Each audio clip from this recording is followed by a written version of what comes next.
Welcome to another lesson in Adobe Illustrator. Today we're going to talk about making custom patterns, and I have like kind of an Art Deco style pattern here for a frame for a possible poster or book cover, flyer, or something like that. So I want to show you how to create custom patterns. One of the tools, which is very important to this, so let's get rid of all that, is the grid that you see on my screen right now. So when you first open up Illustrator, you will not see a grid at all. So you'd have to go to View, and all the way down to bottom is Show Grid. And directly underneath that, more importantly than the grid itself, is View Snap to Grid. And what that does is when you draw an object on your screen, and I'll zoom in so you can really see what's going on here, uh, it will directly snap into the grid. So this becomes important because with patterns, it's nice to work in a square format. And you can see that there are some darker lines in here that denote inches on your screen. And every light colored line denotes 1/8 of an inch. But it's just going to help you with your designs when you make your objects. So I'm going to reset my colors here. And one of the patterns I'm going to make is that circular pattern that we saw in the original. So if you take a ellipse, and I'm going to zoom out just a little bit here, you could draw your patterns as large as you want. And later on I'll show you guys how to scale down your patterns when you use a fill. So I'm actually going to make an object here that is 4 inches wide and 4 inches tall. Okay, so you can hold the shift key or you can draw from the center holding option, either way with the ellipse tool. And then I'm going to just draw a bunch of concentric circles. I'm not going to worry too much about drawing these at a certain distance from each other, or if they're the same size or anything like that. Really not going to get too fussy about that kind of stuff, but I do want them all to be centered on each other. And I'm going to draw an even number of these so that when I do subtract these out, we will have a set of rings.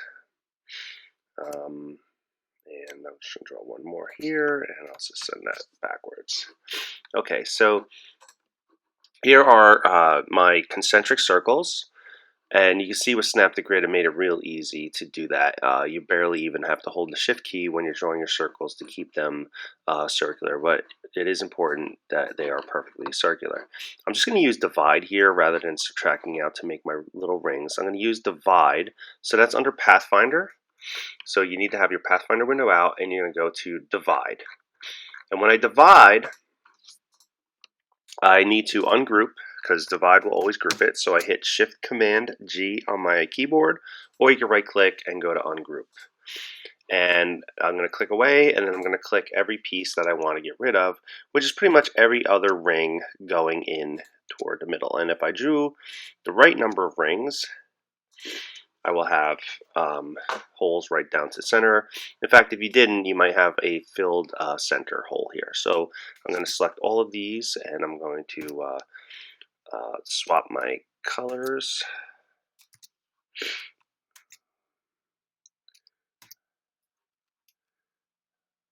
Command A, and then just swap my colors out here, and there we go. All right. Now I have part of the pattern I want to make. If I want to make this link up with other pieces, remember the pattern is like tiling, right? So right now, if this became my pattern, I would just have a bunch of bullseyes in a row. But I want to make this a little more complex. So what I'm going to do is I'm just going to copy make a copy of all this and move it over here. And I do want a one quadrant of this design. So I'm going to get my rectangle tool, and I'm going to draw a rectangle that goes right to the center of the object. And then I'm going to again use divide, and then I'm going to ungroup it, and then I'm going to get rid of all this stuff, and I'm also going to get rid of every other piece again. So I'm going to start on the outside.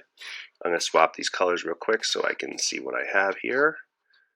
In fact, I'll hit default fill and stroke, and here we go. I'll get rid of this and that, this piece here, and that piece there. Okay, good. Now I have all I need to kind of finish off my design. So I have fill, no stroke, and what I'm going to do with these pieces here is I'm going to have them go up to the outside, and I'm using the dark line for 4 inches around my object as a source here, and I'm going to copy and paste this one,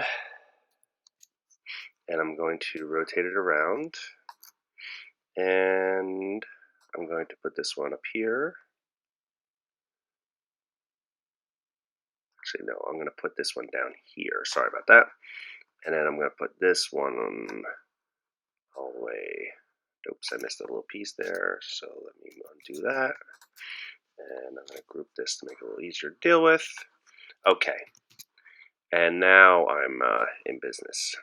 Because what I want to happen is, and you'll see how this works when we actually have the pattern tiled onto itself, which will happen in a few minutes. There's a lot of other stuff going on inside of here, and what I would like to do is kind of get rid of some of the stuff that's inside there, and it's up to you. I mean, this actually right here, this would make a real interesting pattern. If you want to get rid of some of the things that are inside some of these rings, you could select all again, and I could divide it again and ungroup it, and then you'd have to do some tidy little selecting to get rid of a lot of this stuff inside here, but it wouldn't take too long to get around and get rid of, at least part of the design. And that's what I'm going to do here to save time. I'm just going to do this one ring, and then I will leave that like that. Okay, so there's just going to be one ring there that is empty. Oops, I missed one little shape. Okay, now we are ready to make our design. I just want to see what happens when I fill that in. Yeah, I don't like that. And we are going to now go and make our pattern. So I'm going to go to Object. We're going to go down to where it says Pattern, and we're going to go to Make. And what happens is it'll start to ask you some questions, and a window will pop open on your screen. So it tells you a new pattern has been added to my swatches window. Oh, that's fantastic. So I click OK. And you have some settings in here that you can really mess around with. You can also zoom out and start to see what your pattern is going to look like when it's together. Now, this is a large pattern because I made these 4 inches. At the very top of your screen, you get some options up here, but it's already been saved, so I'm just going to click Done, and then I'm going to either get rid of this pattern or just move it off my artboard for a little bit. And now we're going to fill an object with the pattern we just made. So I'm going to click and drag a area that I want this in, and then I'm going to go to my swatches. So I'm going to click up here, and you'll see the last pattern is my newest pattern that I just made. So I'm going to click that, and it fills it in. Now this pattern is huge. So there's scaling tools in the toolbox. So I'm going to go to the scale tool. Normally when you open the scale tool, so I'm going to just double click on it, and at the bottom you'll see it'll tell you, do you want to transform the objects and transform the patterns?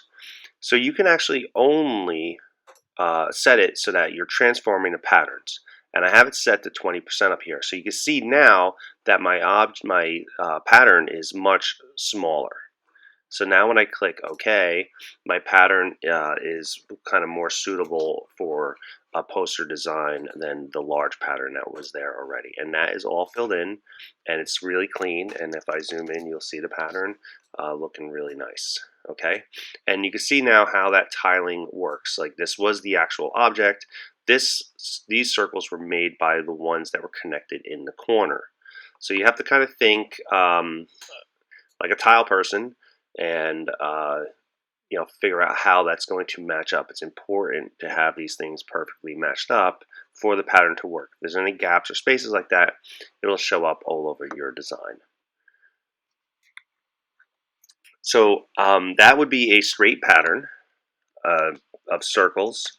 Now I want to show you too how to make a pattern, and then you could. So what I'm going to do here is to help make my frame. I'm just going to align these objects together, and I'm going to subtract one shape from the other, and it should leave me a frame. Okay, that looks good. Now I'm going to make another pattern for another object real quick, and this time I'm going to just use rectangles, and I'm going to make a pattern that kind of fits the outside edge here. So let me reset my colors so I'm not dealing with pattern fills right now. I'm just going to use the color black and use rectangles. And I'm going to, and notice how Snap the Grid is so nice to work with. So I'm going to work in like a smaller area here. I'm just going to do a 2-inch pattern for this one. I don't need to go too crazy.